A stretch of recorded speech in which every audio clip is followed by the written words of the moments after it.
తిరిగి BCN news కి స్వాగతం. కడప రిమ్స్ లో కాంట్రాక్టర్ మారినప్పుడల్లా కార్మికులను చదువుల పేరుతో వయసు పేరుతో వేధించడం తగదని, కార్మిక చట్ట ప్రకారం వేతనాలు ఇవ్వాలని కార్మికులు డిమాండ్ చేశారు. కడప రిమ్స్ ఐపీలో విధులను బహిష్కరించి ఆందోళన చేపట్టారు. ఈ సందర్భంగా వారు మాట్లాడుతూ రిమ్స్ నూతన కాంట్రాక్టర్ కార్మిక చట్టాలను అమలు చేయకుండా తన సొంత చట్టాలను అమలు చేస్తున్నారన్నారని విమర్శించారు. 2 దశాబ్దాలుగా పనిచేస్తున్న కార్మికులను ఉన్నపళంగా తొలగించే అధికారం కాంట్రాక్టర్కు లేదని, చెత్త ఊడ్చేవారిని చదువుల పేరుతో వేధించడం తగదని, డ్యూటీల విషయంలో పాత పద్ధతిని అనుసరించాలని, కార్మిక చట్టం ప్రకారం వారాంతర సెలవులు వేతనాలను ఇవ్వాలని డిమాండ్ చేశారు. నేను శానిటేషన్ సూపర్వైజర్ గా పనిచేస్తున్నాను. ఇక్కడ గత 18 సంవత్సరాల నుంచి మేము ఈ రిమ్స్ లో సేవ చేస్తున్నాం సార్. ఇక్కడ చాలా ఏజెన్సీలు మారినాయి sir. Agile agency, A1 company, ఇప్పుడు పద్మావతి కంపెనీ అని కొత్త ఏజెన్సీ వచ్చింది సార్. ఈ కంపెనీ వాళ్ళు ఏమడుగుతున్నారు, డిగ్రీ క్వాలిఫికేషన్ ఉండాలా సూపర్వైజర్కు అని అడుగుతున్నారు, 3 years ఎక్స్పీరియన్స్.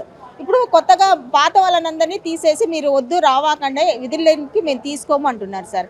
18 సంవత్సరాల నుంచి మేము చేసిన వాళ్ళము. ఇప్పుడు ఉన్నట్లుండి మీరు రావాకండి అంటే మా పరిస్థితి ఏంటి, మా కుటుంబాల పరిస్థితి ఏంటి, మా పిల్లల చదువులు, మా పెద్దవాళ్ళు అనారోగ్యంతో ఉన్నారు, వాళ్ళది ఎటువంటి, మేము మా కుటుంబంలో నా కుటుంబంలో నేను ఒక్కదాన్నే వాళ్ళని అందరినీ పోషించగలిగే ఉండేది సార్. ఇప్పుడు ఇక్కడి నుంచి పోతే మా కుటుంబాలన్నీ వీధులు పడతాయి సార్. దీనికి యాజమాన్యం బాధ్యత వహించాలని కోరుకుంటున్నాం సార్. పద్మావతి ఏజెన్సీ అనేది నిర్లక్ష్యానికి ఇది 22 మంది సూపర్వైజర్లను నిర్దాక్షిణంగా మీరు ఇంటికి వెళ్ళిపోండి అని చెప్తున్నారు. ఇక్కడ ఉన్న అధికారులను అడిగితే వాళ్ళ ఏజెన్సీకే సపోర్ట్ చేస్తున్నారు సార్. మా పరిస్థితి, మా కుటుంబాల పరిస్థితి ఏంటి, మాకు న్యాయం చేయాలని కోరుకుంటున్నాం సార్. మేము 2014 నుంచి పనిచేస్తున్నాం. అంతకు ముందు పనిచేసిన సీనియర్స్ ఉన్నారు. మేము అక్కడ నుంచి స్టార్ట్ చేసాము జర్నీ. ఇంతవరకు మాకు ఎటువంటి సర్టిఫికేట్లతో ముందున్న కాంట్రాక్టర్లు ఎవరు మాకు సర్టిఫికేట్లు అడగలేదు. మాకు విధుల్లోకి తీసుకున్న అప్పటి నుంచి ఇప్పటి వరకు ఏ ఏజెన్సీ వచ్చినా కానీ మమ్మల్ని ఎవరు తీసేయకుండా మేము అదే కొనసాగిస్తున్నాము. ప్రజెంట్ ఇప్పుడు వచ్చిన పద్మావతి ఏజెన్సీ వాళ్ళు డిగ్రీ సర్టిఫికేట్ కావాలి అని అడుగుతున్నారు. అప్పట్లోనే సర్టిఫికేట్, ఇప్పుడు ఎట్లా సర్టిఫికేట్ వస్తుంది? అప్పుడు మాకు సర్టిఫికేట్లు ఎవరు అడగలేదు. ఇప్పుడు సర్టిఫికేట్ కాబట్టి ఎవరైనా తెస్తారు. 23 మంది ఉన్నారు, 23 మంది రోడ్డుకి వేస్తున్నాం అంటున్నారు. 23 మంది రోడ్డుకి వేస్తే మేము ఏ విధంగా బతకాలా, దీన్ని బతకాలా? ఒకరోజు 2 రోజులు చేసిన వాళ్ళం కాదు కదా. కోవిడ్ టైంలో ప్రాణాలు తెగించి చేసినారు. ప్రతి ఒక్కరూ ప్రాణం ఇంట్లో ఫ్యామిలీని వదిలేసి మరి సావాలన బతక అనేట్టు చేసినారు డ్యూటీలో. అప్పులేని ఏజెన్సీలు ఉన్నాయి కదా, అప్పుడు ఏజెన్సీ ఉన్నాయి కదా, అప్పుడు వాళ్ళు తీయచ్చు కదా. మరి అప్పుడు అడగదు సర్టిఫికేట్లు, ఇవ్వతే ఎట్లా అడుగుతున్నారు సర్టిఫికేట్లు? అప్పుడు వాళ్ళు కూడా ఏజెన్సీ కదా. చెప్పండి, కొత్త సూపర్వైజర్లు ఇప్పుడు మేము ఉన్నారు, 15 పాత సూపర్వైజర్లు ఉన్నారు, మాతో కొనసాగించండి, కొత్త వాళ్ళని తీసుకోండి, కాదని చెప్పట్లేదు. మమ్మల్ని తొలగించి కొత్త వాళ్ళని తీసుకోవడం ఏంది? ఎక్కడ రూలు చెప్పండి. ఇప్పుడు వాళ్ళకి డిగ్రీ సర్టిఫికేట్ అంటున్నారు. మేము ఇన్ని నుంచి పనిచేసి ఎక్కడ పోవాలా? ఇప్పుడు డిగ్రీ సర్టిఫికేట్ ఇప్పుడు ఉన్నాయి, అప్పుడు మా వాళ్ళ దగ్గర లేవు. 23 మందికి అంటే కనీసం 5-6 మంది దగ్గర ఉంటాయి అంటే మిగతా వాళ్ళు ఎక్కడ పోవాలా? దీన్ని బతకాలా? చెప్పండి, న్యాయమైన వాళ్ళకి ఏజెన్సీ వాళ్ళకి కొత్త సూపర్వైజర్లు తీసుకున్నారు. ఓకే, తీసుకున్నారు బాగా, మీకు అడిషనల్ కావాలా? మమ్మల్ని అట్లే ఉంచండి. మేము అడిగేది అది, మా పాత వాళ్ళు అట్లే ఉంచండి. కొత్త వాళ్ళని వచ్చేసి మీకు ఏ క్వాలిఫికేషన్ ఉందో దాని ప్రకారం తీసుకోండి. ఎంఐ ప్రకారం తీసుకుంటే అగ్రిమెంట్ ప్రకారం తీసుకుంటే మీ ఇష్టము. మా కడుపులు కొట్టద్దని కదా మేము చెప్పేది. మా కడుపులు కొట్టడం మీకు న్యాయమైన ధర్మమా? చెప్పండి. ఇన్నాళ్ళు ఏ ఏజెన్సీ ఉన్నది?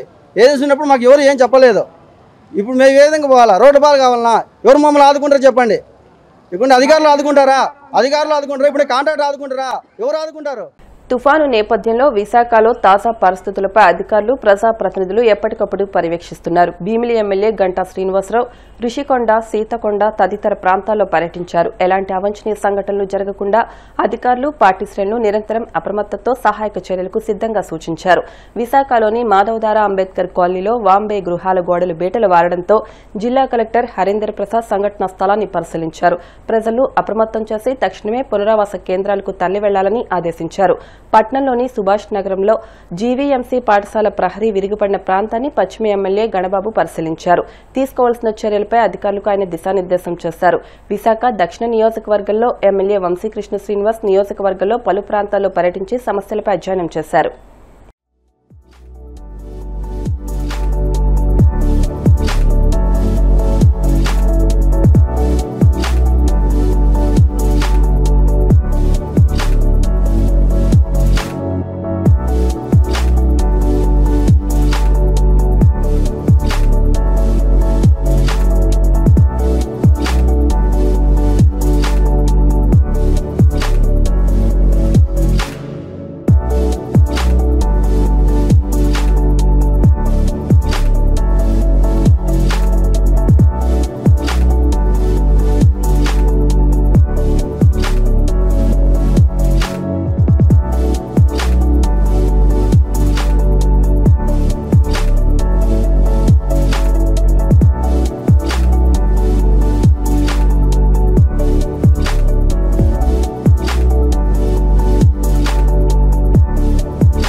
బీహార్లో ఎన్నికల ప్రచారం సందర్భంగా కేంద్ర హోంమంత్రి అమిత్ షా కీలక వ్యాఖ్యలు చేశారు. రాజకీయాల్లో ప్రస్తుతం ఏ సీటు ఖాళీగా లేదని ఆయన స్పష్టం చేశారు. నితీష్ కుమార్ బీహార్ ముఖ్యమంత్రిగా కొనసాగుతారని, కేంద్రంలో నరేంద్ర మోదీ ప్రధానమంత్రిగా ఉంటారని తేల్చి చెప్పారు. బీహార్లోని దర్భంగాలో బుధవారం జరిగిన ర్యాలీలో ఆయన మాట్లాడుతూ ఆర్జేడీ, కాంగ్రెస్ పార్టీలు వారసత్వ రాజకీయాలు చేస్తున్నాయని విమర్శించారు. లాలూ ప్రసాద్ యాదవ్ తన తనయుణ్ణి ముఖ్యమంత్రిగా చేయాలని చూస్తే సోనియా గాంధీ తన కొడుకును ప్రధానమంత్రిని చేయాలనుకుంటున్నారని ఎద్దేవా చేశారు.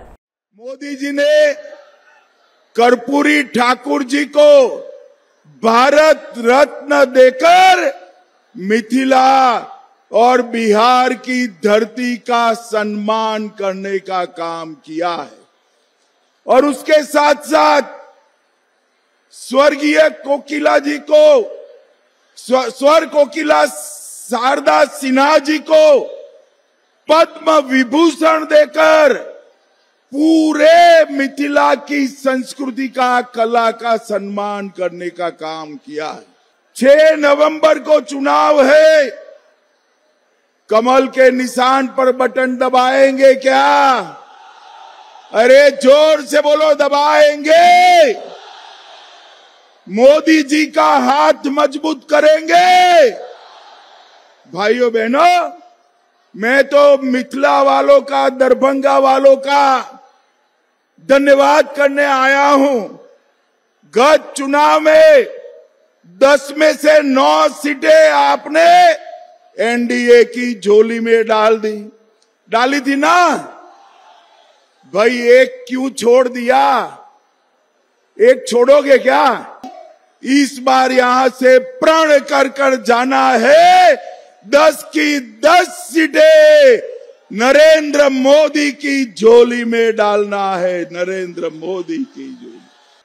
मिथिला की बेटी, मिथिला का सम्मान, मैथिली ठाकुर को हमने यहां से चुनाव लड़ने के लिए चिन्हित किया है। मैथिली जी जैसे ही खड़ी रही, ढेर सारे लोगों ने इनके खिलाफ, ये महाठगबंधन ने इनके खिलाफ कई प्रचार का अपप्रचार किया है। मगर मैं आज यहां से लालू जी की पार्टी को कहकर जाता हूं, मैथिली ठाकुर जीतेगी और पूरे देश और दुनिया में मिथिला का सम्मान बनकर अपनी आवाज बनेगी। सोनिया जी राहुल को बनाना चाहते हैं और लालू जी अपने बेटे को बनाना चाहते हैं। दोनों को मैं कह देता हूं, सीएम या पीएम कोई भी सीट खाली नहीं है। यहां नीतीश कुमार जी है, वहां मोदी जी। आपके लिए सीटें खाली नहीं है। मुझे बताओ, मैंने इतना सारा काम कहा, लालू जी ने कुछ किया है क्या? अरे जोर से बोलो। राबड़ी जी ने कुछ किया है क्या? आप लोग अन्याय कर रहे हो भाई। कुछ तो किया है उन्होंने। अरे किया है भाई। मैं बता दूं क्या? चारा घोटाला किसने किया? लैंड फॉर जॉब स्कैम किसने किया? होटल बेचने का घोटाला किसने किया? बाढ़ राहत का घोटाला किसने किया? अलग तारा का घोटाला किसने किया? एबी एक्सपोर्ट का घोटाला किसने किया? और ये कांग्रेस पार्टी ने तो 4 से 14 में 12 लाख करोड़ के घपले, घोटाले और भ्रष्टाचार किया है। ये भ्रष्टाचारियों को लाना चाहिए क्या? जोर से बोलो, लाना चाहिए क्या? ये लोग कुछ नहीं कर। వార్తలు ముగించే ముందు ముఖ్యాంశాలు మరొకసారి. కోనసీమ జిల్లాలోని వాడల రేవులో తుఫాను బాధితులను పరామర్శించిన సీఎం చంద్రబాబు. బాధితులకు నిత్యావసరాలు 3,000 రూపాయల పరిహారం అందజేత. మోంతా తుఫాను ప్రభావంపై మంగళవారం రాత్రి జిల్లా కలెక్టరేట్ కంట్రోల్ రూమ్ నుండి పరిస్థితిని సమీక్షించిన కేంద్ర మంత్రి శ్రీనివాస్ వర్మ, జిల్లా ఇన్ఛార్జ్ మంత్రి గొట్టిపాటి. తుఫాను ప్రభావంతో నష్టపోయిన ప్రతి ఒక్కరిని ఆదుకుంటాం. వీరవాసలలో పునరావాస కేంద్రాన్ని సందర్శించిన ఎమ్మెల్యే అంజుబాబు.